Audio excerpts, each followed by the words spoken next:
সুরমা গাঙ্গর ফারো বাড়ি শাহজালালোর উত্তরসূরি, সুরমা গাঙ্গর ফারো বাড়ি শাহজালালোর উত্তরসূরি, দেশ বিদেশ বেটাগিরি আমরা হকল সিলটি, আমরা হকল সিলটি। কেন আপনারা তো কুষ্টিয়ার মানুষ, আপনারা তো সুর মিলাবেন না, এটা তো এখানে বোঝাও লাগবে না, তাই না? সুরমা গাঙ্গর ফারো বাড়ি শাহজালালোর উত্তরসূরি, সুরমা গাঙ্গর ফারো বাড়ি শাহজালালোর উত্তরসূরি, দেশ বিদেশ বেটাগিরি আমরা হকল সিলটি, আমরা হকল সিলটি, আমরা হকল সিলটি, আমরা হকল সিলটি। সিলেটর কমলার বাগান খাইলে জোড়ায় হকলর ফোরান। আমাদের সিলেটে কমলা আছে, আপনারা যারা খাইছেন জানেন খুব সুস্বাদু কমলা। তার জন্য এই গানের মধ্যে বলেছে যে সিলেটের কমলা যে খায় তার প্রাণ জুড়িয়ে যায়। সিলেটর কমলার বাগান খাইলে জোড়ায় হকলর ফোরান, সিলেটর সানা খাইলে বাই দিন খাটতো না একদিন, দিন খাটতো না একদিন। সুরমা গাঙ্গর ফারো বাড়ি শাহজালালোর উত্তরসূরি, দেশ বিদেশ বেটাগিরি আমরা হকল সিলটি, আমরা হকল সিলটি, আমরা হকল সিলটি, আমরা হকল সিলটি। সৌদি আরব আবুধাবি কাতার দুবাই লন্ডন যাবি। আমাদের সিলেটি মানুষ প্রবাসী বেশি, এই জন্য এটা বলতেছে আর কি। সৌদি আরব আবুধাবি কাতার দুবাই লন্ডন যাবি, আমেরিকাত গিয়াও পাইবাই খালি তুমি সিলটি, খালি তুমি সিলটি। সুরমা গাঙ্গর ফারো বাড়ি শাহজালালোর উত্তরসূরি, দেশ বিদেশ বেটাগিরি আমরা হকল সিলটি, আমরা হকল সিলটি, আমরা হকল সিলটি, আমরা হকল কুষ্টিয়া। প্রত্যেক দিন যদি কোরআন তেলাওয়াতের আমল থাকে, অভ্যাস থাকে, আল্লাহর দিন মেনে চলার অভ্যাস যদি থাকে, এমন দিনদার নেককার মেয়েকে বিয়ে করে ফ্যামিলি শুরু করলে আপনার ঘরটা জান্নাতের আলোয় আলোকিত হয়ে যাবে। ইবনে মাজার বর্ণনায় হাদিস এসেছে, নবীজি বলেছেন আদ-দুনিয়া কুল্লুহা মাতা ওয়া খায়রু মাতা'আদ দুনিয়া আল মারআতুস সালিহা। নবীজি বলেছেন দুনিয়ায় দু চক্ষু মেলে তোমরা যা কিছু দেখো সব কিছুই হলো সম্পদ, আর দুনিয়ার সকল সম্পদের মধ্যে নেককার নারী হচ্ছে সর্বশ্রেষ্ঠ সম্পদ। গাড়ি আছে, বাড়ি আছে, ইন্ডাস্ট্রি আছে, ক্ষমতা আছে, জীবন সঙ্গী নেককার না, সে দুনিয়ার সবচেয়ে বড় গরিব। গাড়ি নাই, বাড়ি নাই, ইন্ডাস্ট্রি নাই, কিছু নাই, নেককার নারী যার কাছে আছে, অন্য হাদিসে নবীজি বলেছেন সে ইসলামের নিয়ামতের অর্ধেক পেয়ে গিয়েছে। সুবহানাল্লাহ। আপনি বলবেন হুজুর এই কথা কেন বললেন? নেককার নারী জীবনে পাওয়া মানে ইসলামের অর্ধেক নিয়ামত পাওয়া, কথাটা কেন বললেন? আসেন আমি আপনাকে বৈজ্ঞানিকভাবে বাস্তব ভিত্তিকভাবে সুন্দর করে বুঝিয়ে দেই। একজন মা, একজন নারী শুধু নারী নয়, তিনি হচ্ছেন সন্তান উৎপাদনের ফ্যাক্টরি বা কারখানা। এই নারীর পেট থেকে পয়গাম্বরের পয়দা হয়েছে, এই নারীর পেট থেকে নবী রাসূলের পয়দা হয়েছে, এই নারীর পেট থেকে আল্লাহর ওলি পয়দা হয়েছে, আবার নারীর পেট থেকেই কিন্তু আবু জেহেল, নমরুদ আর ফেরাউনও পয়দা হয়েছে। ঠিক কিনা? দেখছেন নি? কারখানা কিন্তু প্রোডাক্ট কিন্তু আপনার কারখানা কিন্তু এক জায়গায়, এই কারখানা থেকে ভালো হয় খারাপও। আপনার সন্তানের জন্য আগে নেককার মা ঠিক করতে হবে, কারণ আপনার স্ত্রী শুধু স্ত্রী নয়, এটা সন্তান উৎপাদনের কারখানা। মায়ের পেটে সন্তান কি একদিনই হয়ে যায়? নো, ধাপে ধাপে তৈরি হয়। ভ্রূণ তত্ত্ব নিয়ে যারা কিছুটা হলেও জেনেছেন, হিউম্যান এমব্রায়োলজি, ভ্রূণ তত্ত্ব নিয়ে যারা পড়াশোনা করেছেন তারা জানেন যে মায়ের পেটে সন্তান একদিনে তৈরি হয় না। স্পার্ম থেকে শুরু হয়ে শেষ পর্যন্ত ধাপে ধাপে বেশ কয়েকটি স্টেপ অতিক্রম করে এরপরে একটি পূর্ণাঙ্গ আকৃতির মানুষ হয়। এই হিউম্যান এমব্রায়োলজি নিয়ে যারা গবেষণা করছেন তারা বলছেন a child gets hearing before 16 weeks of birth. একটি শিশু যখন মায়ের পেটে থাকে মায়ের পেটে থাকা অবস্থায় দুনিয়াতে আসার 4 মাস আগে, 16 সপ্তাহ মানে 4 মাস আগে থেকেই মায়ের পেটে থাকাকালীন সে শুনতে পায়। সুবহানাল্লাহ, বাড়ি গিয়ে বলেন। কুষ্টিয়ার মানুষের ভাষা তো শুদ্ধ, আমার ভাষা কি অশুদ্ধ? আমি তো সিলেটি মাথা আরম্ভ করলে আপনারা কোনটাও বুঝতে নাই। এরপরেও তো আমি আপনাদের মতো করে কথা বলার চেষ্টা করছি, বুঝতে কষ্ট হয় আপনাদের? না মাতলে কিন্তু সিলেটি আরম্ভ করিলি মুখলাম। বলেন শুনি, বললে কিন্তু আপনি কোনটা বুঝতে নাই, খালি মজা পাইবা। মাঝে মাঝে তোরা তোরা কই মনে না কিতা, মানে অল্প অল্প বলবো মাঝে মাঝে, ঠিক আছে?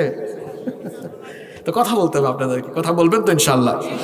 কি বললাম? এটা আমার দেওয়া তথ্য নয়, চিকিৎসা বিজ্ঞান আজকে বলছে যে মায়ের পেটে যখন সন্তান থাকে, জন্ম হওয়ার কয় মাস আগে থেকেই শোনে? বলেন কয় মাস? আপনারা বলবেন বাপ রে বাপ, বিজ্ঞান তো দেখি হুজুর অনেক আগাই গেছে। এগিয়েছে ঠিক, কিন্তু কোরআনের চেয়ে পিছিয়ে আছে। এই তথ্য কোরআন আরো 1500 বছর আগে দিয়েছে। আপনি বলবেন হুজুর কিভাবে, হাউ, কিভাবে? এটা শোনেন কিভাবে, তাই বলছি। এখানে আলেমরা বসে আছেন। এই যে দৃষ্টিশক্তির বেলায় কোরআনে আল্লাহ বাসার শব্দ বা আবসার শব্দ ব্যবহার করেছেন, আর শ্রবণ শক্তির বেলায় আল্লাহ তাআলা কোরআনে সাম শব্দ ব্যবহার করেছেন।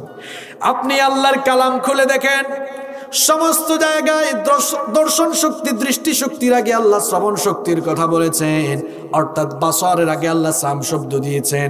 যেমন ইন্নাস সামআ ওয়াল বাসারা ওয়াল ফুআদা কুল্লু উলাইকা কানা আনহু মাসউলা। এখানে বাসারের আগে সাম। আবার অন্য আয়াতে যান, দেখেন আল্লাহ তাআলা বলছেন ওয়া জাআলা লাকুমুস সামআ ওয়াল আবসারা ওয়াল আফইদা। এখানেও দেখা যাচ্ছে বাসারের আগে সাম। তার মানে হচ্ছে এই আয়াতগুলোর ব্যাখ্যায় আধুনিক যুগের সমস্ত মুফাসসিরগণ এই আয়াতগুলোর সায়েন্টিফিক এক্সপ্লেনেশন, বিজ্ঞানসম্মত ব্যাখ্যা করেছেন এইভাবে, যেহেতু আল্লাহর কোরআনের সমস্ত জায়গায় বাসারের আগে সাম অর্থাৎ দৃষ্টিশক্তির আগে আল্লাহ শ্রবণ শক্তির কথা বলেছেন, তার মানে একজন মানুষ দৃষ্টিশক্তির আগে শ্রবণ শক্তি লাভ করে। সুবহানাল্লাহ। আজকের বিজ্ঞান কোরআনের এই তথ্যকে মাথা নত করে মেনে নিতে বাধ্য হয়েছে। এবার আসি মূল কথায়। বলেছিলাম সন্তান জন্মের কয় মাস আগেই মায়ের পেটে শোনে? জোরে বলেন কয় মাস? যুবকরা জবাব দাও, বিয়ে করার আগেই ভালো করে বুঝো। বিয়ে শাদী তো করো নাই, খালি তো সুন্দরী মেয়ে পাইলে দৌড়াও। ভালো করে বুঝো, বিয়ে শাদী একটু বুঝে শুনে করো। কয় মাস আগে শোনে? বউ যদি খারাপ হয়, আপনার সন্তানকে পেটে নিয়ে সারাদিন মনে করেন ঝাঁকানাকা ঝাঁকানাকা ডিজে ডিজে গান শুনে, এটা পেটের ভেতর থেকে সন্তান শুনে কি শুনে না? কোরআনও তাই বলছে, আজকের বিজ্ঞানও তাই বলছে। আচ্ছা, যদি নাটক সিনেমা দেখে, হিন্দি গান দেখে, ইংলিশ গান দেখে, শুনে কি শুনে না? কথা বলেন, শুনে কি শুনে না? যেই মহিলা পেটে সন্তান নিয়ে সারাদিন ঝাঁকানাকা ঝাঁকানাকা ডিজে ডিজে গান শুনে, এই মহিলার পেট থেকে যেগুলা বের হবে সবগুলা ঝাঁকানাকা ঝাঁকানাকা ডিজে ডিজেই হবে। চিত্রটা উল্টাইয়ে দেন। আপনার স্ত্রী নেককার, পেটে সন্তান নিয়ে আজান হলেই নামাজ পড়ছে, তেলাওয়াত করছে, পেটের ভেতর থেকে সন্তান কোরআনের তেলাওয়াত শুনে। এই মহিলার পেট থেকে যে সন্তানগুলো বের হবে কোরআন পাগল, ইসলাম পাগল, আল্লাহর ওলি পয়দা হবে। আপনি তো আসল জায়গায় ভুল করে বসছেন।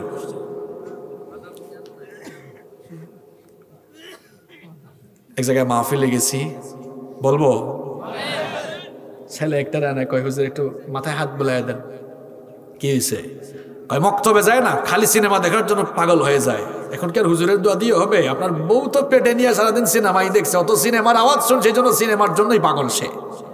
আপনি কাম করছেন উল্টা, মিয়া কাম করে ফেলেছেন উল্টা। আবার হুজুর আসলে বলেন হুজুর সন্তানের খেদমতের ওয়াজ করেন, মা বাবার খেদমতের ওয়াজ। এই কুমারখালীর এক বেকুব গাছ না লাগাইয়া সবাইকে বলে আম খাবো জাম খাবো। বেকুব, তুই গাছ লাগাইছ, জাম খাবে জাম খাবে?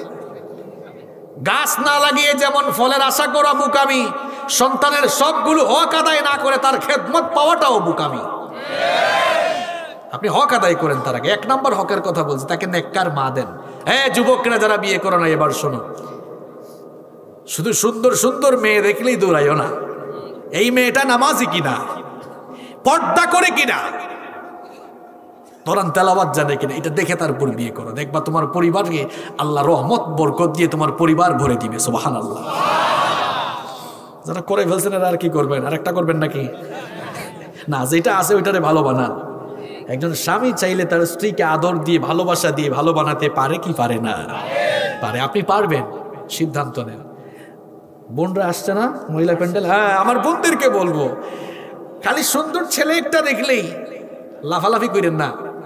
ছেলের গাড়ি আছে, বাড়ি আছে, ও মা গো, কুষ্টিয়ায় বাড়ি, ঢাকায়ও বাড়ি, হায় হায় হায় হায়, এটা দেখেই পাগল হইয়েন না। এই ছেলেটা নামাজে কিনা, ছেলেটার মুখে দাঁড়িয়ে আছে কিনা, ইসলাম মানে কিনা, এগুলো দেখে বিয়ে করেন, দেখবেন পরিবারে বরকত দিবেন কে?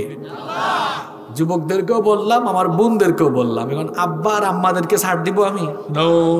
কিও বাবা, আপনারা তো আপনাদের মেয়ে বিয়ে দেওয়ার সময় বলেন জামার গাড়ি বাড়ি কয়টা আছে, জায়গা সম্পদ কেমন আছে, অর্থবিত্ত কেমন আছে। বাবা, আমি আপনাকে বলছি, এই যে মেয়েটার বিয়ে দেওয়ার সময় খালি গাড়ি বাড়ি দেখেন, ছেলের নৈতিকতা চরিত্র যদি না দেখেন, আপনার মেয়েকে ওর কাছে বিয়ে দিলে কপাল পুড়বে।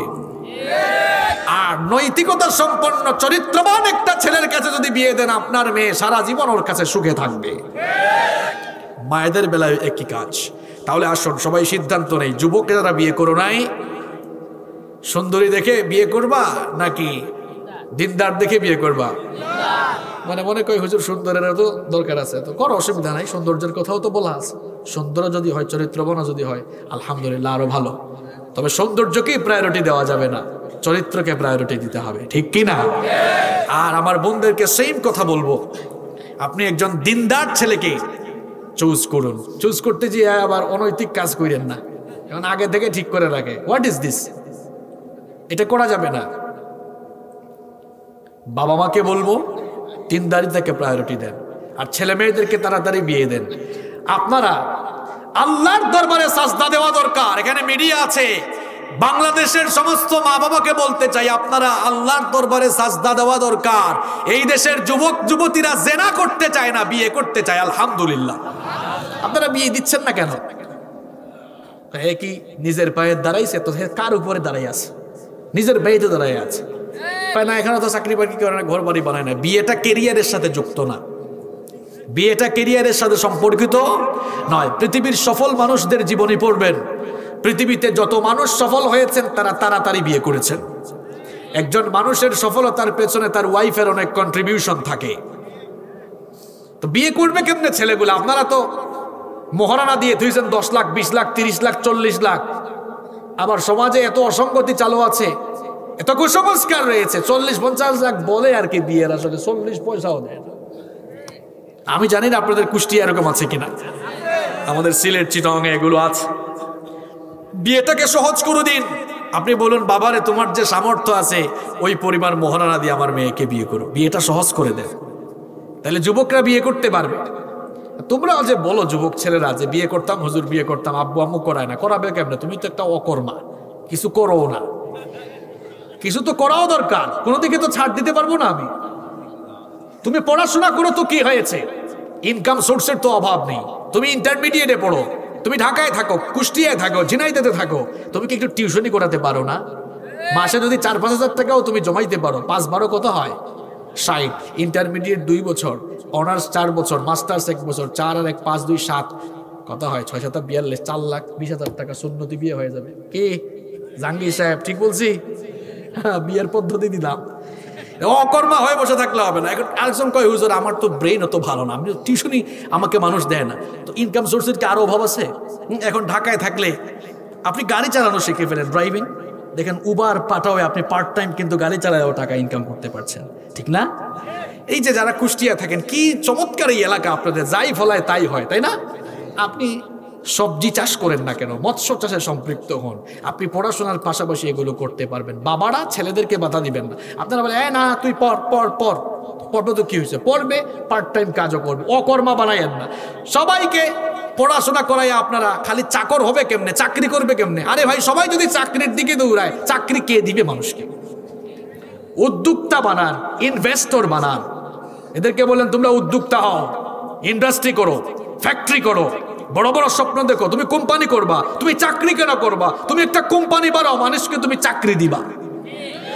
পৃথিবীর সফল মানুষদের জীবনী পড়ে দেখেন, পৃথিবীতে এমন বহু সফল মানুষ আছেন যারা কেউ চা বিক্রি করছে।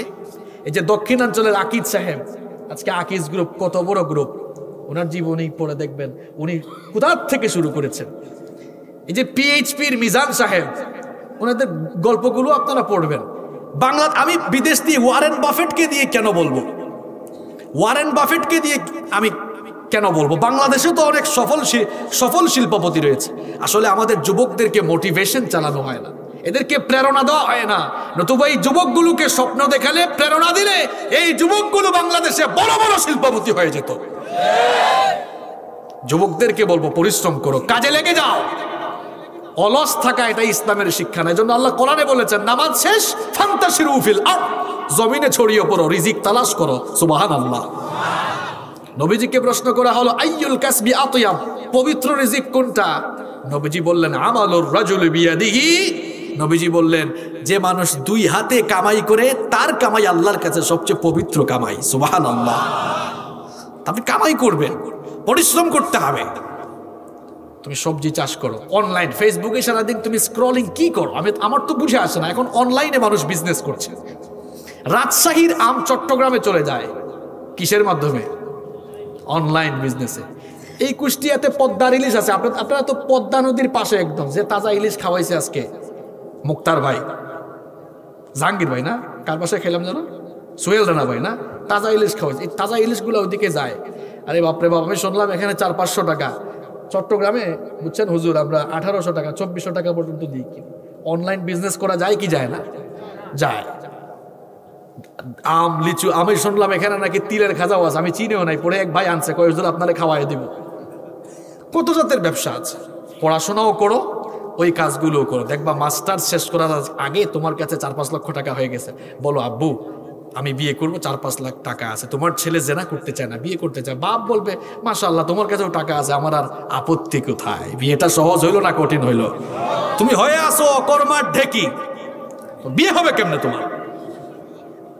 তাড়াতাড়ি বিয়ে করে ফেলতে হবে, তাহলে জেনা থেকে বাঁচা যাবে ইনশাআল্লাহ। বাবারা, আমার যুবক ভাইরা, কষ্ট হচ্ছে আপনাদের? তাহলে আমরা সুসন্তান চাই কি চাই না? 1 নাম্বার, নেককার মা, সন্তানকে উপহার দিতে হবে। যুবকরা যারা বিয়ে করো নাই, দিনদার মেয়েকে বিয়ে করতে হবে। রাজি আছেন সবাই? কারা কারা রাজি নাই হাত তোলেন। রাজি কারা কারা হাত তোলেন এবার। কেউ আমার বুড়া বাবারা হাত তুলছেন কেন? আরেকটা করার ইচ্ছা আছে নাকি? আসলে জুসে হাত তুলছে, অসুবিধা নাই। ওনারা হাত তুলছে যে আমরা আমাদের ছেলে মেয়েকে দিনদারিতার ভিত্তিতে বিয়ে দিব ইনশাআল্লাহ। অনেক রাত হয়ে যাচ্ছে, কষ্ট হচ্ছে না আপনাদের? নাম্বার 2 নাম্বার, সন্তানের প্রতি মা বাবার 2 নাম্বার দায়িত্ব হলো, সন্তান পেয়েছেন, এখন শুকরিয়া জানাবেন কার? কারণ সন্তান দেওয়া আর না দেওয়ার মালিক কে? রব্বুল আলামিন কোরআনুল কারীমের 42 নাম্বার সূরা, সূরাতুশ শুরা এর 49 নাম্বার আয়াত থেকে বলছেন, লিল্লাহি মুলকুস সামাওয়াতি ওয়াল আরদি ইয়াখলুকু মা ইয়াশা ইয়াহাবু লিমান ইয়াশাউ ইনাসান ওয়া ইয়াহাবু লিমান ইয়াশাউ الذكور أو يزوجهم ذكرانا وإناثا ويجعل من يشاء عقيما إنه عليم قدير। আল্লাহ তাআলা বলছেন, আসমান সমূহ আর জমিনে যা কিছু আছে সব কিছুর মালিকানা কার? তিনি বলছেন, সন্তান দেওয়া আর না দেওয়ার মালিকও আমি। আমি যাকে চাই তাকে কন্যা সন্তান দান করি, আবার যাকে চাই তাকে পুত্র সন্তান দান করি। আবার আমি আল্লাহ যাকে চাই ছেলে মেয়ে দুটো মিলিয়ে দেই। আবার আমার যাকে ইচ্ছা ছেলেও দেই না, মেয়েও দেই না, বন্ধা অবস্থায় রেখে দেন কে? এজন্য সন্তান আপনি পেয়েছেন, শুকরিয়া জানাবেন কার? আল্লাহর খলিল সাইয়েদনা ইব্রাহিম আলাইহিস সালাম 86 বছর পর্যন্ত তার কোনো সন্তান ছিল না। যখন আল্লাহ তাআলা তাকে সন্তান দিলেন, তখন তিনি শুকরিয়া জানালেন কার? আর তার শুকরিয়ার ভাষা আল্লাহর কাছে এত পছন্দ হলো, গোটা মুসলিম মিল্লাতের জন্য আল্লাহ সেটা কোরআনে কারিমে কোট করে দিলেন। ইব্রাহিম খলিলুল্লাহর সেই কথা রব্বুল আলামিন কোরআনে তুলে দিলেন। সন্তান পাওয়ার পর তিনি আল্লাহর কাছে শুকরিয়া জানিয়ে বলেছিলেন, আলহামদুলিল্লাহিল্লাযী ওয়াহাবালি আলাল কিবারি ইসমাঈলা ওয়া ইসহাক ইন্না রাব্বী লাসামিউদ দুআ। তিনি বলেছিলেন, সমস্ত প্রশংসা সেই আল্লাহর যিনি আমাকে বার্ধক্য বয়সে ইসমাঈল আর ইসহাক নামক নিয়ামত দিয়েছেন। সুবহানাল্লাহ। এখন অনেকে সন্তান পাইয়া শুকরিয়া আদায় করে না, ফেসবুকে স্ট্যাটাস দেয়, ওয়াও আমার একটা ছেলে হয়েছে। হ্যাঁ বেকুব, তোর ছেলে হয়েছে, এটা ওয়াও হবে না আলহামদুলিল্লাহ হবে। আরো জোরে বলেন। এখন তো আমরা এগুলো বলি না, গিয়েছে কক্সবাজার, কয় ওয়াও ফ্যান্টাস্টিক অ্যামেজিং প্লেস, বলে কি না? বেকুব। এটাকে বলতে হবে মাশা আল্লাহ সুবহানাল্লাহ, যিনি সুন্দর করে বানিয়েছেন প্রশংসা হবে কার? সন্তান দিয়েছেন কে? এজন্য শুকরিয়া জানাবেন কার? মনে রাখতেছেন পয়েন্টগুলা? আমি শর্টলি বলছি যাতে আপনাদের ঘুম না আসে। 2 নাম্বার, সন্তান পাওয়ার পর শুকরিয়া করবেন কার? 3 নাম্বার, সন্তান আপনি পেয়ে গেলেন, সন্তানের যখন জন্ম হলো, মায়ের পেট থেকে ভূমিষ্ঠ হওয়ার পর তাকে সুন্দর করে গোসল দেন, পরিষ্কার পরিচ্ছন্ন করানোর পর সন্তানটা ছেলে হোক আর মেয়ে হোক, যেটাই হোক না কেন, ডান কানে আজান আর বাম কানে একামত দেন, যেন জন্মের পরপরই তার কানের মধ্যে আল্লাহর শ্রেষ্ঠত্বের বাণী পৌঁছে যায়, অভিশপ্ত শয়তান যেন তার অনিষ্ট না করতে পারে। সুন্দর করে গোসল দেওয়ার পর ডান কানে আজান আর বাম কানে একামত। যত মানুষের ছেলে মেয়ে নষ্ট হয়েছে, যত মানুষের ছেলে মেয়ে নষ্ট হয়েছে, দেখেন কামগুলা করছেন কিনা। পয়েন্ট বাই পয়েন্ট বলে যাচ্ছি মিলান। ডান কানে আজান দিবেন, বাম কানে ইকামত দিবেন। সুনানে আবু দাউদের বর্ণনায় হাদিস এসেছে, আন উবাইদুল্লাহ বিন আবি রাফি আন আবিহি قال রাআইতু রাসূলুল্লাহ, পড়েন সাল্লাল্লাহু আলাইহি ওয়াসাল্লাম। উবাইদুল্লাহ বিন আবি রাফি তার বাবা থেকে এই হাদিসটি বর্ণনা করেছেন। তার বাবা বলেছেন, রাআইতু রাসূলুল্লাহ সাল্লাল্লাহু আলাইহি ওয়াসাল্লাম আযানা ফি উযুনিল হাসান হিনা ওয়ালাদাতহু ফাতিমাতু বিস-সালাহ। তিনি বলেছেন, আমি দেখেছি আল্লাহর নবীর কলিজার টুকরা নাতি হাসানের যখন জন্ম হলো, আল্লাহর নবী তার কলিজার টুকরা নাতি হাসানকে কুলে নিয়ে তার ডান কানে আজান দিয়েছেন। বাবা হিসাবে আপনার দায়িত্ব হলো, সন্তান হয়েছে, ডান কানে আজান বাম কানে ইকামত দিবেন। এখন দেখা যায় নিজে আজান দেয় না, কয় আমার লজ্জা লাগে। Many Muslims feel embarrassed to this work. অনেকেই আছে এই কাজ করতে লজ্জা পায়। মসজিদ কমিটির সভাপতি, গল্প একটা মনে পড়ছে আমার, বলবো? কষ্ট হচ্ছে? মসজিদ কমিটির সভাপতি সাহেবের ছেলে হয়েছে। সকালবেলা ইমাম সাহেবকে ফোন দিয়ে কয়, হুজুর একটু তাড়াতাড়ি বাড়িতে আসেন। ইমাম সাহেব ভাবছে, হায় রে হায়, সভাপতির ফোন, না জানি আজ কপালে কোন ঠাডা যে পড়ছে। তাড়াতাড়ি বাড়িতে গিয়েছে। যাওয়ার পরে সভাপতি আদর করে আপ্যায়ন করতেছে, হুজুর ধরেন মিষ্টি খান। না না না ঠিক আছে, কিতা আবার আসতে বলেন, হুজুর মিষ্টি খান। মিষ্টি কেন? আলহামদুলিল্লাহ পড়েন, আপনার ভাতিজা হয়েছে, মিষ্টি খান। আলহামদুলিল্লাহ মিষ্টি খাইলেন। সভাপতি সাহেব বলতেছে, হুজুর শুধু মিষ্টি খাইলে তো হবে না, কাম তো একটা বাকি আছে। কি কাম? ভাতিজার কানে আজান দিতে হবে। হুজুর বলে, আপনার ছেলের কানে আপনি আজান দিলে সুন্দর না বিষয়টা? কয়, হুজুর দিতে পারতাম, কিন্তু আমার তো শরম করে। ইমাম সাহেব আবার কাঁচা কথা বলে ফেলেন, বলেন বাচ্চা হওয়ানোর বেলায় শরম লাগে না, এখন বুঝি আজান দিতে তোমার লজ্জা লাগে মিয়া। শোনেন, আমি হাসানোর জন্য বলি নাই, এখন আমরা নিজেদের কাজ হুজুর দিয়াও করাই অনেক সময়। ওলামাদেরকে সম্মান করবেন, রেসপেক্ট করবেন, তাদের কাছে যাবেন, তাদের সহবতে যাবেন, জ্ঞান অর্জনের জন্য যাবেন, শিখতে যাবেন, সম্মান করবেন, ভালোবাসবেন। কিন্তু নিজের সব কাজ তো আলেমদেরকে আপনি দিলে চলবে না। আমরা সব কাজ এখন হুজুরদেরকে দিয়ে থইছি। মা বাপ মারা গেছে, নিজে দোয়া করে না, হুজুরের পকেটে 1000 টাকা ঢুকাই দেওয়া হয়, হুজুর আপনি একটু কান্দা আমার মা বাবার জন্য দোয়া করেন তো। দেখছেন কেমন শয়তান, নিজে কাঁদে না, হুজুর কাঁদায়। আছে না নাই? আপনার মা বাবা মারা গিয়েছে, কাবা ঘরের ইমামও যদি আপনার মা বাবার জন্য দোয়া করে, এই দোয়ার চাইতে আপনার দোয়ার মূল্য আল্লাহর কাছে অনেক বেশি। মনে রাখবেন কবরে জাহান্নামের আগুনটা এত ভয়ঙ্কর, গোটা দুনিয়ার সমুদ্র আর মহাসমুদ্রের পানি জাহান্নামের আগুনে ঢেলে দিলে জাহান্নামের আগুন নেভানো যাবে না। কিন্তু যখন সন্তান তার চক্ষু থেকে 2 ফোঁটা চোখের পানি ফেলে দিয়ে তার মা বাবার জন্য দোয়া করবে, রব্বির হামহুমা কামা রব্বায়ানি সগীরা।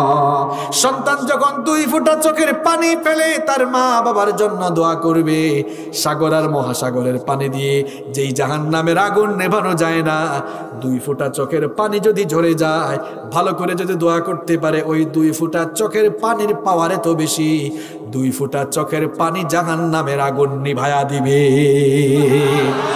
নিজের মা বাবার জন্য আপনি দোয়া করেন, নিজের সন্তান হয়েছে আজানটা আপনি দেন, ইকামতটা আপনি দেন।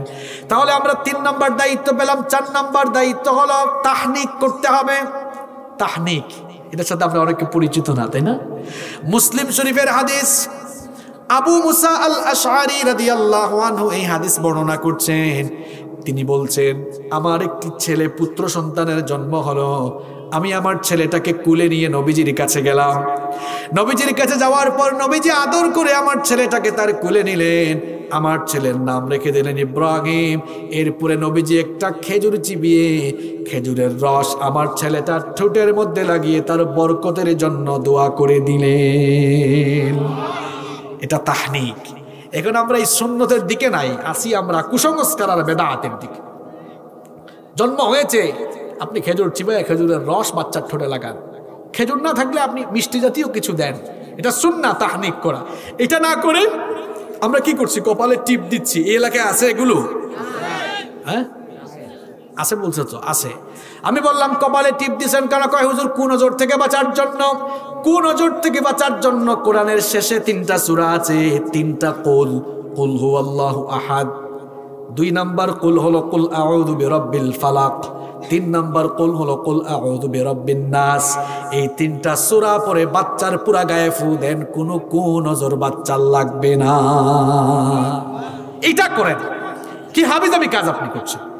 তাহনিক অনেকে করে নাই, এগুলো আমাদের সমাজ থেকে আস্তে আস্তে কমে যাচ্ছে, ঠিক কিনা? কোন 5 নাম্বার দায়িত্ব মা, এটা বিশেষ করে মায়ের দায়িত্ব, সন্তানকে দিনে 2 বছর বুকের দুধ পান করাবেন।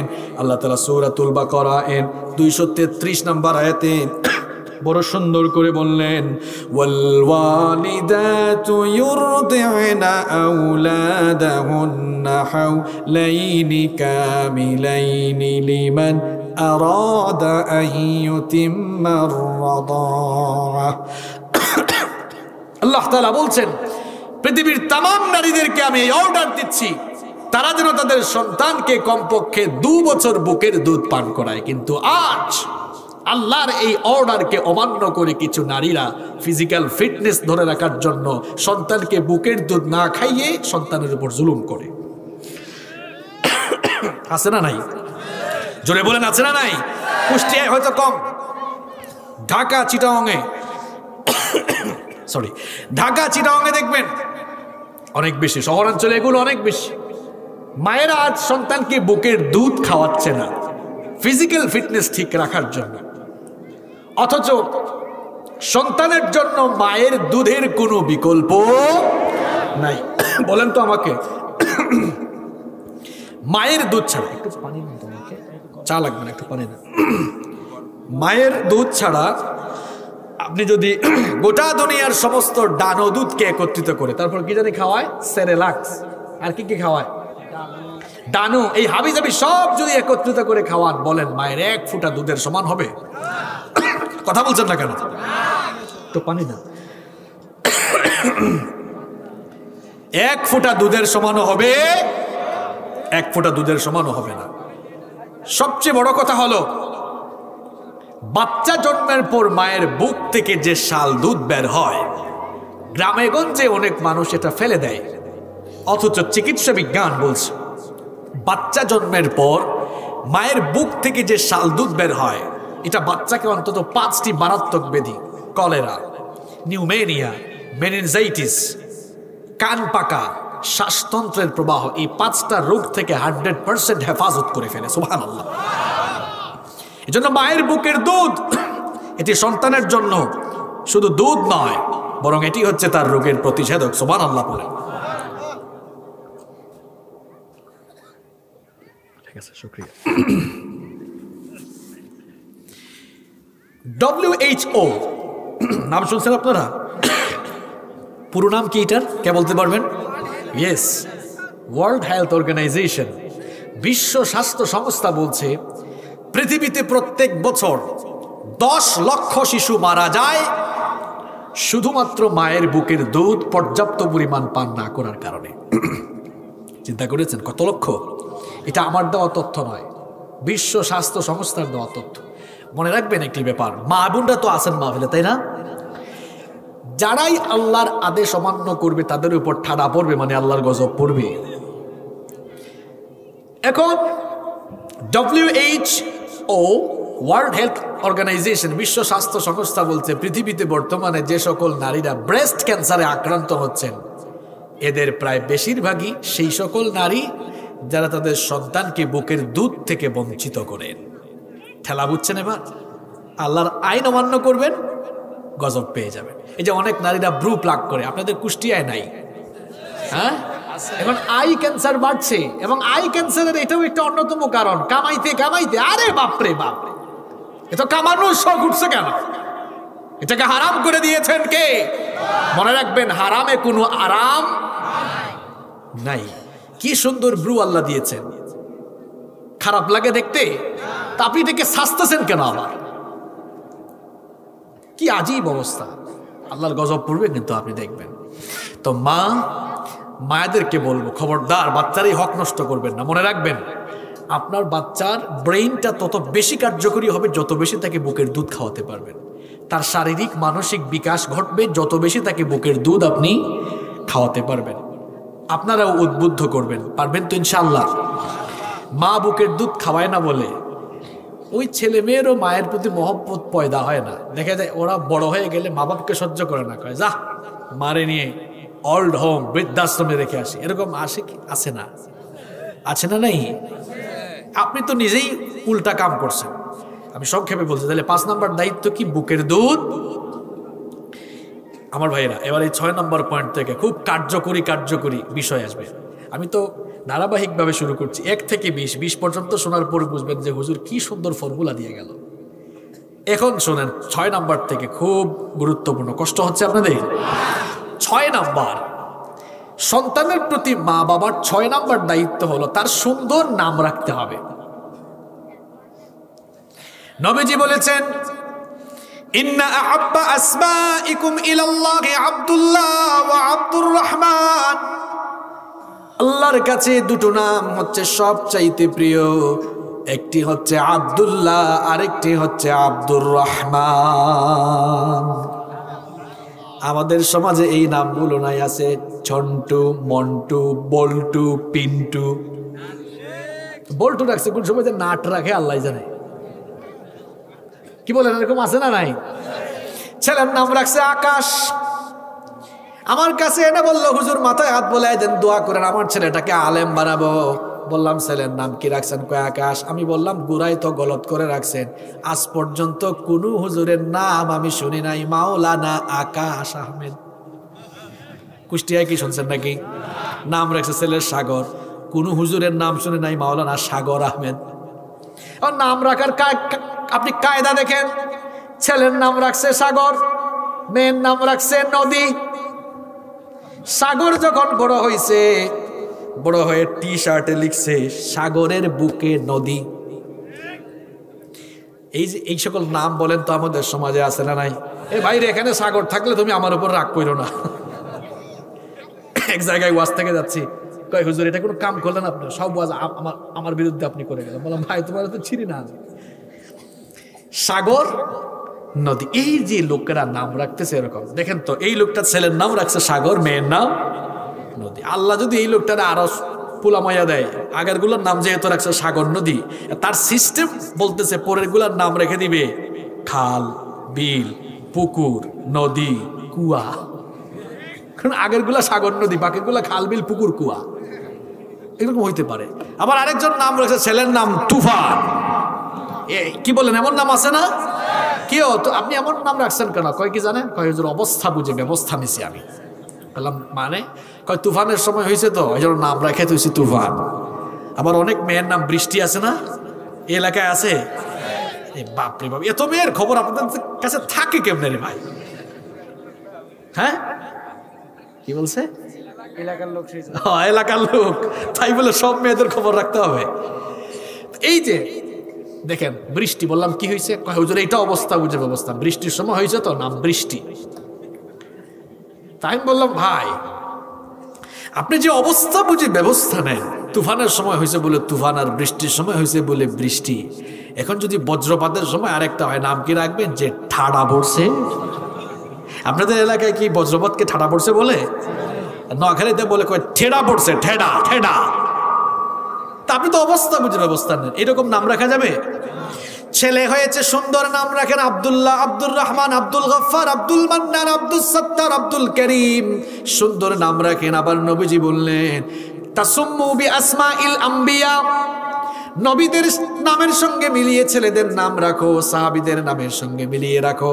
না পারলে আলেমদের কাছে যান, পরামর্শ নিয়ে সুন্দর করে নাম রাখেন। মেয়ে হয়েছে নাম রাখেন আয়েশা, জাইনাব, রুকাইয়া, নাম রাখেন ফাতেমা। এখন মেয়েদের নাম রাখছে চুমকি, চুমকি, জুনাকি, পিঙ্কি। আছে না নাই? এখন পিঙ্কি নিয়ে গানও বানাইছে। আমি ওই দিন কোন জায়গায় মাহফিলে যাচ্ছি, দেখলাম কি জানি গান একটা বাজতেছে, পিঙ্কি কি জানি বাজতেছে গান। তো এগুলা কোন জাতের নাম রাখছে? নাম রাখেন ফাতেমা, আয়েশা, খাদিজা, আসিয়া, সুমাইয়া, জাইনাব। অথবা আলেমদের সঙ্গে পরামর্শ করে ভালো নাম রাখেন। ছেলে মেয়েগুলোকে দেখবেন নামের বরকতেও আল্লাহওয়ালা বানাতে পারেন কি? হ্যাঁ ভাইরা ভালো করে শুনে যান, ছেলে মেয়ে মানুষ হচ্ছে না কেন আজ? কয়টা বলছি ভাই? খারাপ লাগতেছে আপনাদের? কয়টা বলছি? এই হুজুর আউল ফাউল কিচ্ছা কাহিনী সিনেমার গান বইলা সময় নষ্ট করা যাবে না। আপনার ভালো না লাগলে চলে যান। এখানে ভাইরা লাখ লাখ টাকা খরচ করে মাহফিলের আয়োজন করছে, ফালতু কথা শোনানোর জন্য না। ঠিক কিনা বলেন? কয়টা বলছি?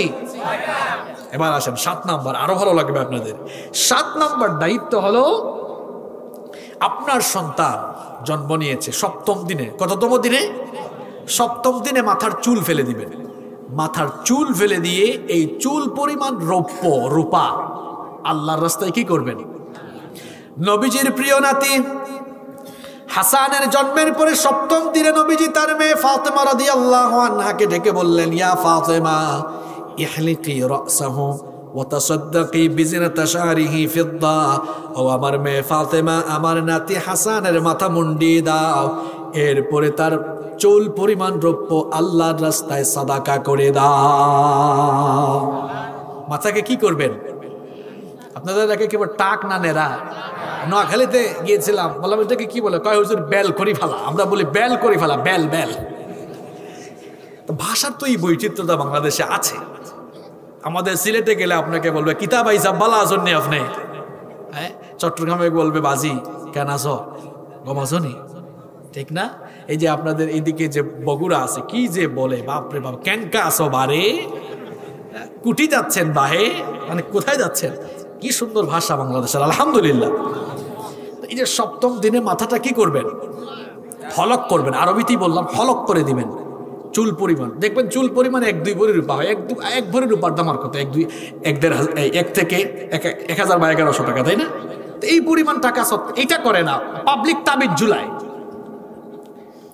নবী যা শিখাইলেন তার উল্টা। আবার আমি দেখছি বাচ্চার ওজন যা তাবিজের ওজনের থেকে বেশি। বহু জায়গায় এরকম আছে না নাই? আমি আপনাদেরকে হাসানোর জন্য বলতেছি না। দেখবেন আমি একবার মাহফিলে গেছি, এক ভাই বলতেছে এই যে হুজুর আমার বাচ্চা। আমি বললাম ঠিক আছে দেন, একটু দোয়া করে দিই। নিয়ে দিকে আয়, হায় বাচ্চার চাইতে তাবিজের ওজন বেশি। ঝুনুর ঝুনুর ঝুনুর ঝুনুর শব্দ। তাবিজ আর কি বলেন, এরকম আছে না নাই? তা আমি জিজ্ঞেস করলাম এই কাম করছেন কেনা? কয় হুজুর এই কাম করবো কেন? হুজুর বুঝে তাবিজ দেন, সব কাম সারা, তাবিজ দেওয়া সব মোকাবেলা। আমি বললাম না, নবীর সুন্নত আদায় করলে উপরে রহমত আসবে, ঠিক কিনা বলেন? তা 7 নাম্বার কাজটা অনেকেই হয়তো করেন নাই। আর যুবকরা তো আমি আগেই বলছি, আজকের মাহফিলের যুবকরা বেশি লাভবান। অবিবাহিতরা এরা সব কাম করতেছে, ছেড়ে ফেলতেছে। লিখে ফেলো যুবকরা, লিখে ফেলো একদম। গুনে গুনে এই কাজগুলো করবা ইনশাআল্লাহ। 8 নাম্বার, জন্মের 7ম দিনে আকিকা করবেন। ছেলে হলে ছেলের পক্ষ থেকে 2টা ছাগল, মেয়ের পক্ষ থেকে 1টা ছাগল দিয়ে আকিকা করবেন। আকিকার ব্যবস্থা করবেন। নাম্বার 9 নাম্বার, ছেলে যখন একটা উপযুক্ত বয়সে পৌঁছাবে সুবিধা মতো তার খাতনা করে দিবেন। খাতনাকে আপনাদের এলাকায় আপনারা কি বলেন? মানে এর আগে হে মুসলমান হয় না, যাই হোক এটা আপনাদের আঞ্চলিক শব্দ, অসুবিধা নেই। মুসলমান ওইটা আপনি করাবেন। এরপরে 10 নম্বর দায়িত্ব, ভালো করে শোনেন। 10 নম্বর দায়িত্ব হলো আপনার সন্তানকে সবার আগে আপনি দ্বীনের শিক্ষা দিবেন। আজ আমাদের ফ্যামিলিগুলো ধ্বংস হচ্ছে, সন্তানগুলো দুশ্চরিত্রবান হচ্ছে মা বাবার অমনোযোগিতার, অসতর্কতার কারণে। 10 নম্বর দায়িত্ব, আপনার ছেলেটাকে, আপনার মেয়েটাকে আপনি আল্লাহর কোরআন সবার আগে শিখান। ABCD অ আ ক খ তাকে পড়ে শিখাবেন। সবার আগে তাকে আলিফ বা তা থা এবং আল্লাহর কোরআন শিখাবেন। ইঞ্জিনিয়ার বানাতে মন চায়, ওকে ফাইন, ইঞ্জিনিয়ার বানান। ডক্টর বানাতে মন চায়, ফাইন, বানান। ব্যারিস্টার বানাতে মন চায়, বানান। ও লেভেল এ লেভেলে পড়াতে চান, পড়ান। সায়েন্সে কমার্সে পড়াতে চান, পড়ান। সবার আগে কোরআন শিখান, তারপরে যা মন চায় তাই বানান। তখন এ আর নষ্ট হবে না, চরিত্রবান আল্লাহওয়ালা একজন মানুষ হবে, ঠিক কি না? কি শিখাবেন সবার আগে সন্তানকে? জোরে বলেন, কি শিখাবেন? কি বানাইছেন আপনাদের সন্তানগুলো? অনেকের সন্তান, বিশেষ করে শহর অঞ্চলে আমরা যখন মাহফিলে যাই, অনেকের বাসায় যাই, এত সুন্দর করে বাচ্চাগুলো ইংরেজিতে কথা বলে, ফ্যান্টাস্টিক, চমৎকার। বললাম বাবা একটু সূরা ফাতিহা বলো। ফাতিহা আবার কি? দেখছেন কারবার? এই ছেলেটা দায়ী না তার মা বাপ দায়ী? এমন ভাবে আপনার ছেলে মেয়েকে গড়ে তুলুন, আপনার ছেলে স্মুথলি ইংরেজিতে কথা বলতে পারবে, আবার স্মুথলি যেন সে আরবিতেও কথা বলতে পারে। কোয়ালিটি সম্পন্ন করে গড়ে তুলুন। শুধু আরবি জানলে হবে না, ইংরেজিও জানতে হবে। আসলে এটা আমাদের শিক্ষা ব্যবস্থার দোষ হয়ে গেছে। ছেলে মেয়ে নষ্ট হচ্ছে আজকাল দুটো কারণে, অপশিক্ষা আর অপসংস্কৃতির কারণে। শোনেন, আজকে আমাদের ছেলেমেয়েরা দেখবেন, আমি আজকে মাহফিল স্টেজে ওঠার আগেও কমিটির ভাইদের সাথে এই বিষয়ে কথা বলছিলাম। আমি বলেছিলাম আমরা ইন্টারমিডিয়েট এইচএসসি মানে আলিম পাশ করার পরে যা বুঝছি, এখনকার পাকনা ছেলেমেয়েরা 5-6 থাকাকালীন তা বুঝে। এর চেয়ে বেশি, ঠিকই বলছে, এর চেয়ে বেশি। প্রশ্ন হলো আমরা বুঝতে দেরি হলো। আমার মনে হয় আমার বাবারা আমার সাথে একমত হবেন। আপনাদের বয়স হয়তো 17-18-তে গিয়ে আপনারা অনেক কিছু বুঝছেন, যেগুলো এখন দেখবেন এরা 6-7-এ থাকাকালীন এর চেয়ে বেশি বুঝে। এখন আমাদেরকে কারণ ফাইন্ড আউট করতে হবে, এরা এত কম বয়সে পাকছে কেমনে? 2টা কারণ। কয়টা কারণ বলেন? কয়টা কারণ? 1 নাম্বার অপশিক্ষা, 2 নাম্বার অপসংস্কৃতি। বলেন, 1 নাম্বার অপশিক্ষা, 2 নাম্বার। আচ্ছা, অপশিক্ষা কি? ক্লাস 5-6 এর সিলেবাসের ভেতরে আজ যৌনতা আর অশ্লীলতার পাঠদান করার কারণে এরা যৌনতা আর অশ্লীলতায় মেতে উঠেছে। এই জন্য আমি বলেছি ছেলে মেয়ে নষ্ট হওয়ার আজ প্রধান কারণ ওই অপশিক্ষা হয়ে দাঁড়িয়েছে। আমরা যখন পড়েছি এগুলা তো ভদ্র, এখানে আপনাদের সামনে আমি এত ফালতু ফালতু কথা বলতে পারবো না। আমি এখানে যারা শিক্ষক বৃন্দ আছেন আপনারা তো পড়ান এগুলো। শারীরিক শিক্ষার নামে আজ কি ঢুকানো হয়েছে ওখানে? শারীরিক শিক্ষার নামে যৌনতা আর অশ্লীলতার পাঠদান আজকে ক্লাসে করানো হচ্ছে। এর কারণে ওই ক্লাসের ছেলে মেয়েরা আজ অশ্লীল সম্পর্কে জড়িয়ে অনেক ছেলে মেয়েরা, অনেক মেয়েরা ক্লাস 7-8 আজ প্রেগন্যান্ট হয়ে যাচ্ছে। ওয়াল ইয়াদু বিল্লাহ, ওয়াল ইয়াদু বিল্লাহ। কি শুরু হয়েছে এটা? কারণ ফাইন্ড আউট করতে হবে। ওই অপশিক্ষার কারণে এটা হয়েছে। আমরা এগুলো যখন পড়াশোনা করেছি 6-7 আমরা এগুলা পাই নাই। আপনারা পাইছেন বাবারা? হ্যাঁ, এখন আপনারা আপনাদের ছেলেমেয়েরা বা আপনাদের নাতি নাতিরা যারা পড়ে বই হাতে নেবেন, দেখবেন অজু ছুটে যাওয়ার মতো অবস্থা। আমি কি অবাস্তব কিছু বলেছি? 2 নাম্বার বলেছি কি? মনে রাখতেছেন না কথাগুলা? খুব দামি দামি কথা বলে যাচ্ছি তো। 2 নম্বর কি বলেছি? অপসংস্কৃতি। একটা ফোন যার হাতে আছে আর ইন্টারনেট আছে, গোটা দুনিয়া তার হাতে আছে। এই বাচ্চাদের হাতে ফোন দিয়ে এরা ফোন পাইছে, পেকে গেছে, ইউটিউবে ঢুকে যা ইচ্ছা সে তা করতে পারছে। অপশিক্ষা, অপসংস্কৃতি আজ ছেলে মেয়েকে দুশ্চরিত্রবান বানিয়ে দিচ্ছে।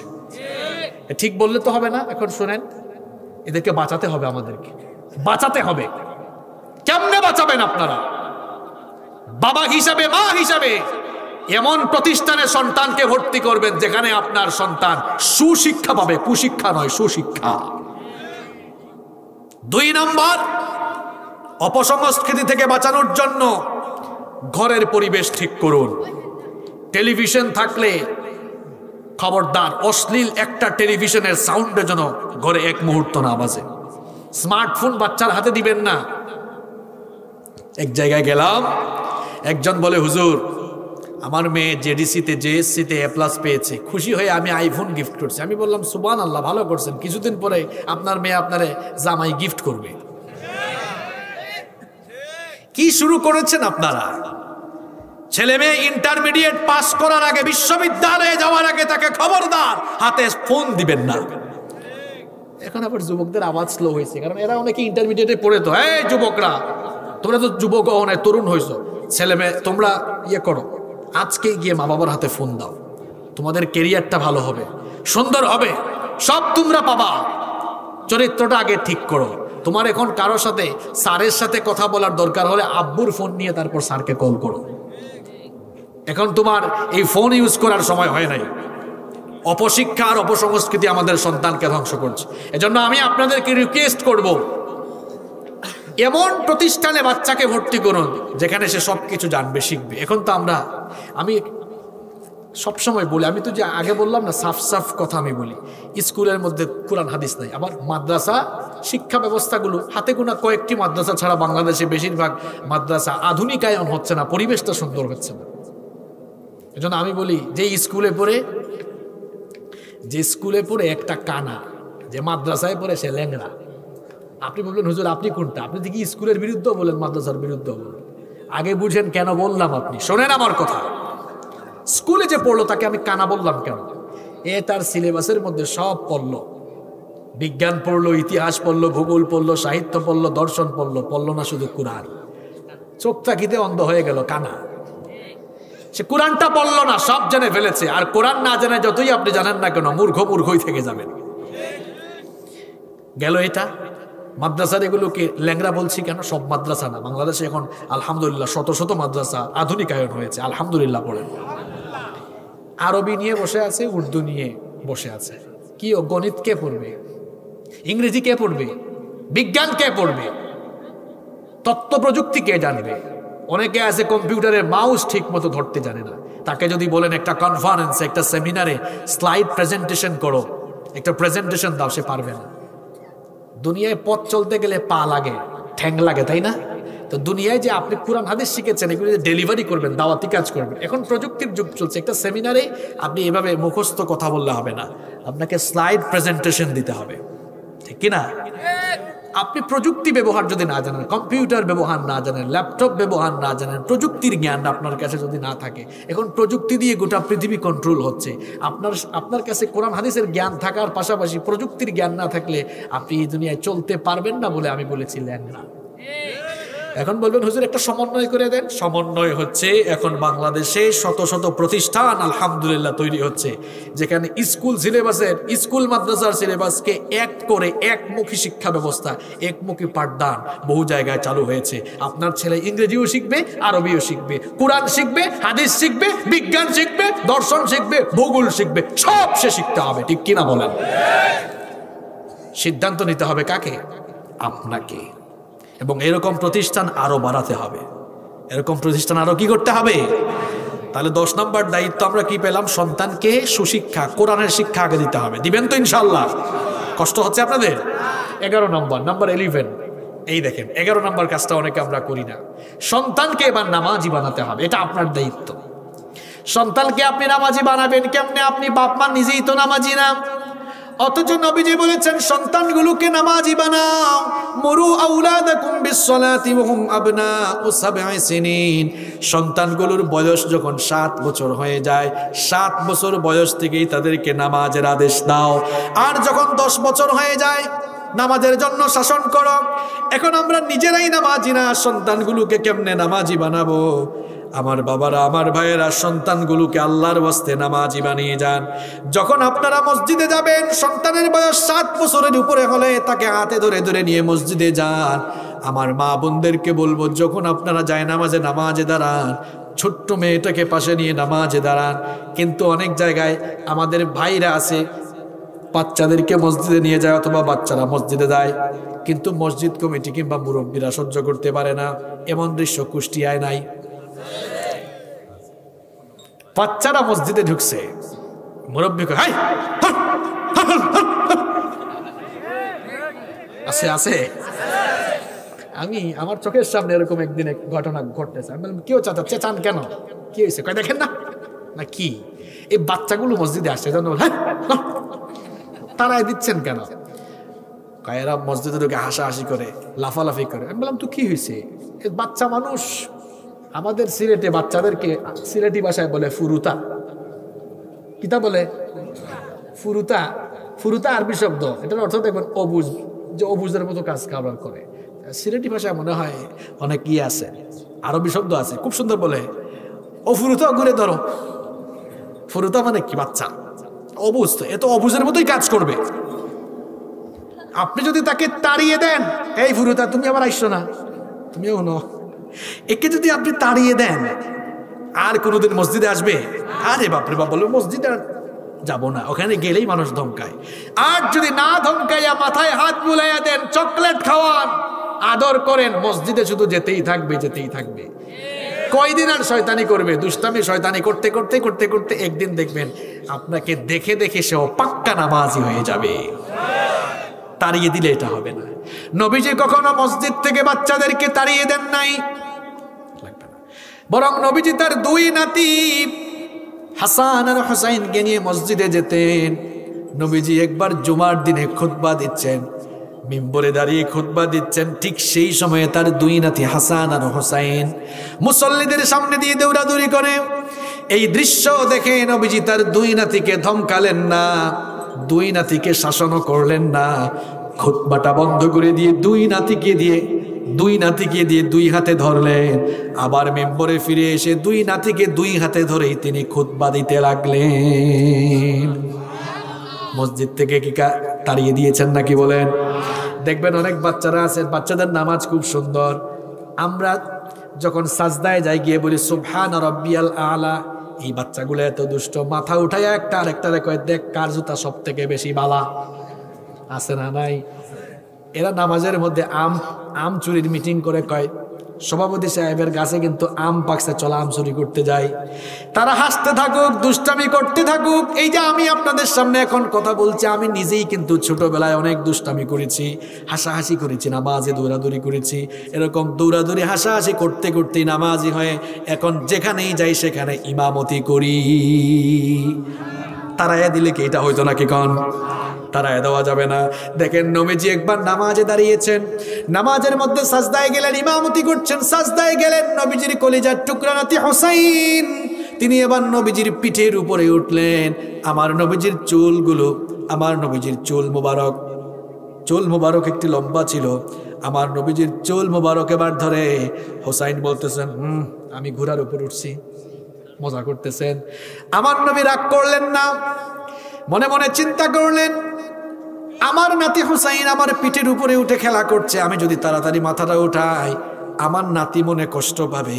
এই জন্য নবীজি তার নাতি যেন খেলা করতে পারে সাজদা থাকা অবস্থায় সাজদাটা আরো লম্বা করে দিলেন।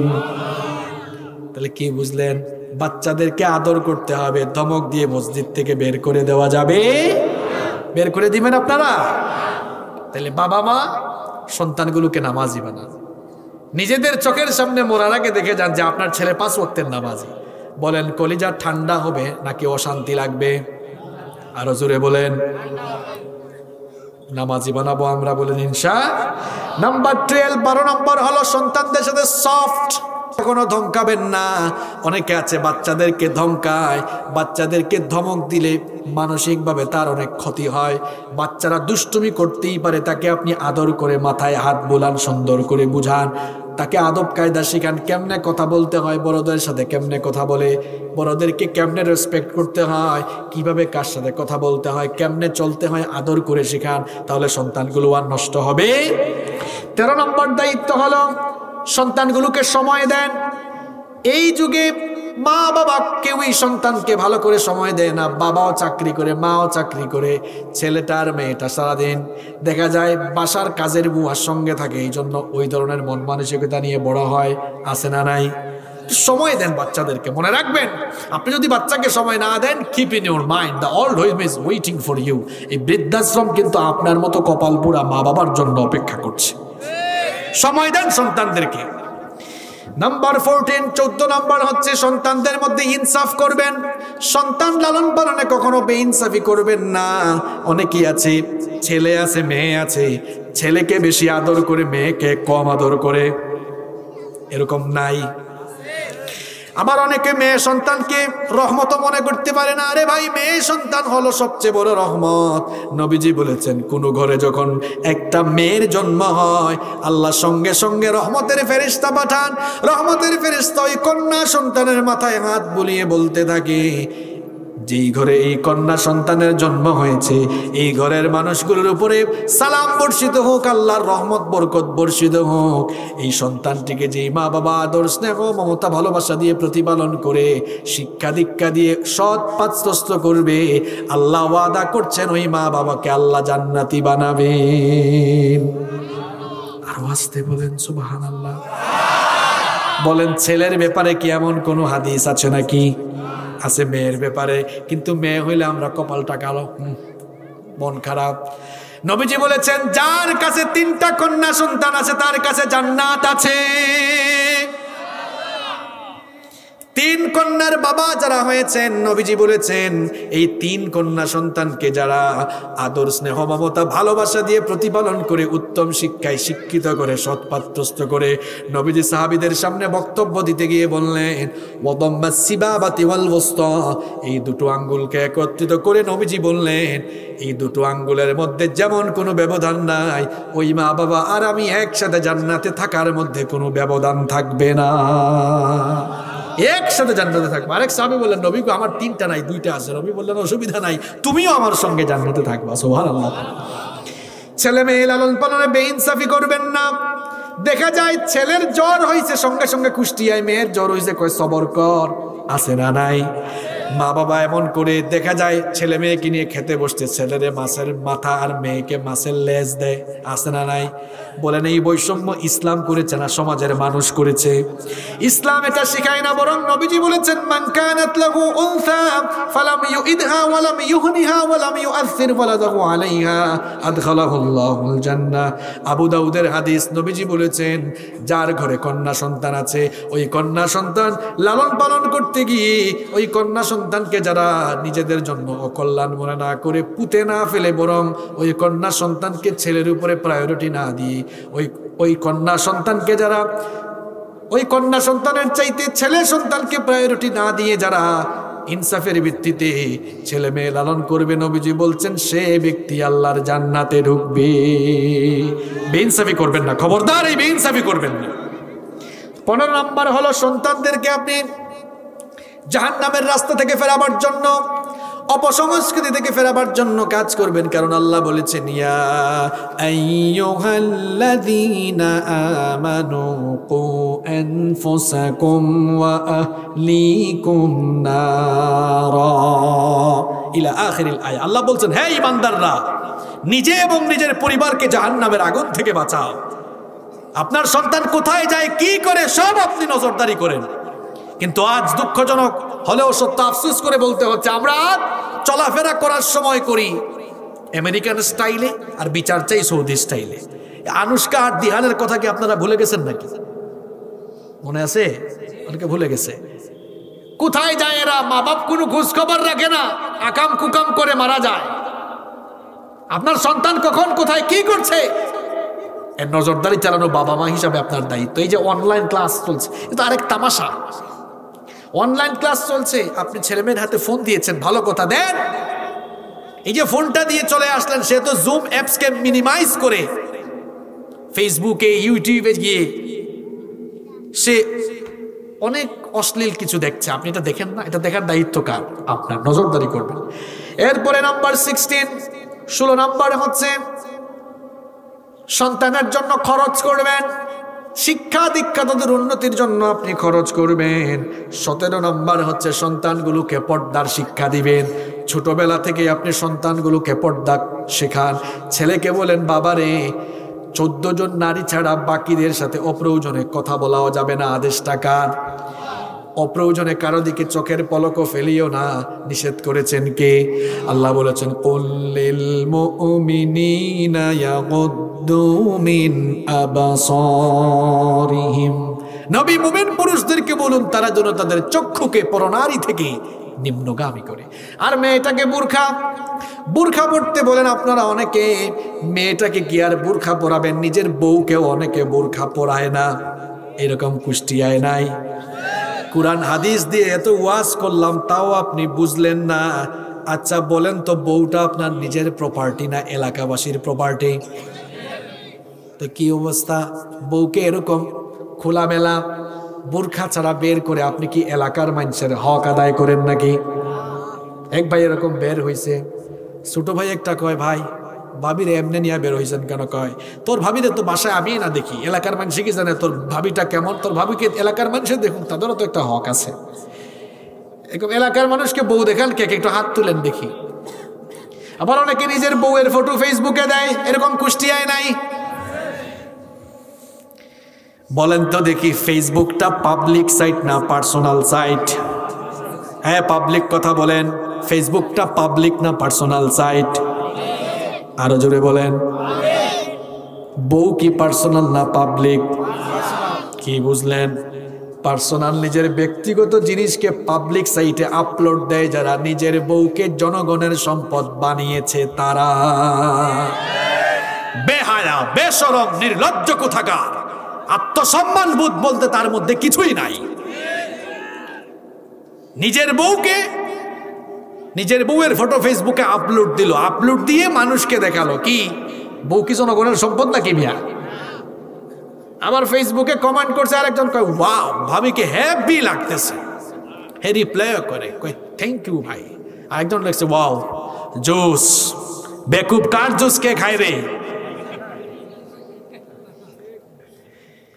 আপনার নিজের বউয়ের সৌন্দর্য আপনার জন্য। আবার আমার অনেক বোনেরাও পর্দা করে না, তাদেরকে বলবো খবরদার বোনেরা, পর্দা করে ঘর থেকে বের হবেন। পর্দা করতে হবে, আদেশটা কার? এরপরে নাম্বার 18 নম্বর হচ্ছে সন্তানের প্রতি মা বাবার 18 নম্বর দায়িত্ব হলো উপযুক্ত বয়সে সন্তানদেরকে বিয়ে শাদী দিয়ে দেন। মেয়ে বিয়ে দেওয়ার সময় কি কোন জিনিসটাকে প্রায়োরিটি দিবেন বলেন? কোন জিনিস? না, আমি কিন্তু এই ওয়াজ শেষ করে আসছি। কোন জিনিস? দিনদারিতা। জুড়ে বলেন কি? ছেলে বিয়ে দেওয়ার ক্ষেত্রেও কি কোন জিনিসটাকে প্রায়োরিটি দিবেন? দিনদারিতা। নাম্বার 19 নম্বর হচ্ছে ছেলে মেয়েদের মধ্যে সম্পদ ভাগ করে দিবেন। খুব ভালো একটা পয়েন্ট, বাবারা ভালো করে বুঝে যান। আমার দেশের প্রায় 95% মা বাপ এই কাজটা করে যায় না। সন্তানগুলোর মধ্যে ঠিক মতো সম্পদ ভাগ করে না। এখানে মাদ্রাসার উস্তাদ যারা আছেন, মাদ্রাসার মধ্যে ফারাইজ পড়ানো হয়, মাওয়ারিস পড়ানো হয়। কিভাবে আপনি সন্তানদের মধ্যে সম্পদ ভাগ বাটোয়ারা করবেন সেখানে আছে। মাওয়ারিস মানে হলো উত্তরাধিকার আইন। আবার যারা বিশ্ববিদ্যালয়ে এলএলবি করছে, লতে পড়ে, তাদেরকে মুসলিম আইন, মুসলিম ল পড়ানো হয়। সেখানে ল অফ ইনহেরিটেন্স আছে, উত্তরাধিকার আইন তাদেরকে পড়ানো হয়। কিভাবে ছেলে মেয়েদের মধ্যে সম্পদ ভাগ বাটোয়ারা করবেন, কোরআনে এগুলো আমাদেরকে জানিয়েছেন কে? কিন্তু আজ মেয়েদেরকে সম্পদ থেকে কিছু জালেম বাবা বঞ্চিত করে। উদাহরণ হিসেবে মনে করেন, এক বাবার 4 ছেলে 2 মেয়ে, সম্পদ আছে 20 শতক। শতক কি আপনারা বুঝেন নাকি? 20 শতক 4 ছেলের মধ্যে ভাগ করে, 4 5 20, মেয়ে 2টা বাদ। বিয়ের সময় বলে, মা গো আব্বু তোমাকে দোয়া দিলাম। কি দিলাম? বোনটা তো আছে মহিলা প্যান্ডেলে না? আপনারা বলবেন আব্বু দোয়া লাগবে না, জিনিস দেন। কি দেন? আর কোন বাবা যদি খালি দোয়া দিয়া বিদায় করেন, শুনেন রে বাবা, হজ করবেন, উমরা করবেন, 5 ওয়াক্ত নামাজ, এমনকি তাহাজ্জুদ গুজারি হবেন, যাকাত দাতা হবেন, দানশীল হবেন, রোজাদার হবেন, শুনেন যত বড় আল্লাহওয়ালাই হন না কেন, সম্পদের ভাগ যদি মেয়েকে না দেন, কিয়ামতের দিন জালেম হয়ে আল্লাহর সামনে দাঁড়াতে হবে। কি করছেন আপনি? মেয়েকে সম্পদ থেকে আপনি বঞ্চিত করে দিয়েছেন। আপনি জালেম বাবা, আপনি জালেম বাবা, আপনি জালেম বাবা। কয়টা বললাম? 19টা মনে আছে? লিখতেছেন নাকি কেউ কেউ? লিখতেছে না? মাশাআল্লাহ। 20 নম্বর হলো সন্তানগুলোর জন্য সবসময় দোয়া করবেন কার কাছে? আরে চোখের সামনে সন্তান ছেলে মেয়ে যারা নষ্ট হয় সে জানে তার মনে কত ব্যথা। এই জন্য সন্তান যেন চোখের যন্ত্রণাকারী না হয়, চক্ষু শীতলকারী হয়, যেন সন্তানের কাজ কারবার দেখলে চক্ষুটা নয়নটা শীতল হয়ে যায়, কলিজা ঠান্ডা হয়ে যায়। জন্য দোয়া করতে হবে কার কাছে? দোয়াটা আমাদেরকে শিখায়েছেন কে? সবাই জবানটা খুলে দিয়ে আমার সঙ্গে পড়ুন। আল্লাহ দোয়া শিখিয়েছেন, রব্বানা হাব লানা মিন আজওয়াজিনা ওয়া যুররিয়াতিনা কুররাতা আয়ুনিন ওয়াজআলনা লিল মুত্তাকিনা ইমামা। কি সুন্দর দোয়া আল্লাহ বললেন, আমার কাছে দোয়া করো রব, আমার স্ত্রী আর আমার সন্তানদেরকে আমাদের জন্য চক্ষু শীতলকারী বানিয়ে দেন। বলেন আমিন।